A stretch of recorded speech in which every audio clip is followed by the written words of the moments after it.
How's it going, everybody? My name is Jafet Vasquez. I'm from the University of Houston Clear Lake.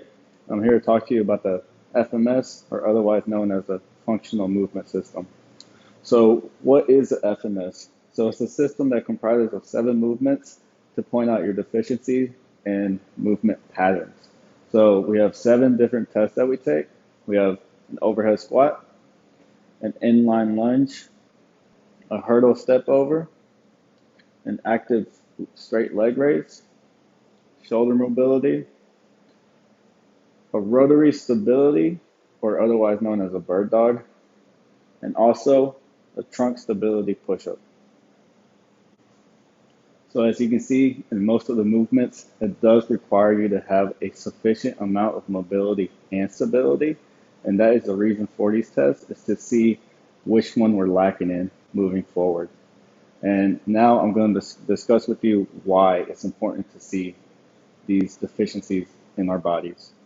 So it is important to know which dysfunctional movements we have within our body, because when we start our fitness journey at an older age, we tend to lose our capabilities to perform the correct movement that we once did when we were a child.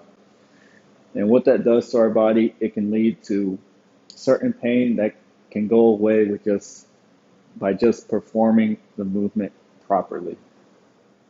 So how the FMS can help us show where our deficiencies lie. It can be easily as starting the overhead squat, going down and having some knee cave in. From there, we can see we may need to work on either the top or the bottom of the knee to see what we can improve on with either mobility or stability. Another movement that can help us show what we may need to work on is the inline lunge. If the client starts to go unbalanced, that can tell us that we may need to just work on single leg coordination to help improve that stability. So bottom line is, the FMS can help us show what improvements we need to do to perform movement properly by either straightening the muscle, mobilizing, or stabilizing it. What this also does is it correlates to our outside performance in training, in sports, and in everyday life. This can also improve our long-term movement as we grow older as well.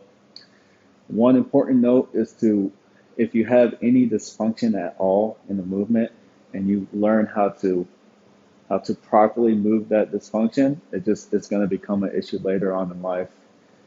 Another thing I do want to note is the FMS is not a medical exam. So if you have any pain at all, it's an automatic failure and you may need to see a medical examiner for that. FMS is just here to show what movement patterns can we improve on and how to improve it, because everybody's body is different in some specific way. So that's all I have to say. I want to thank you for watching, and let me know how I did.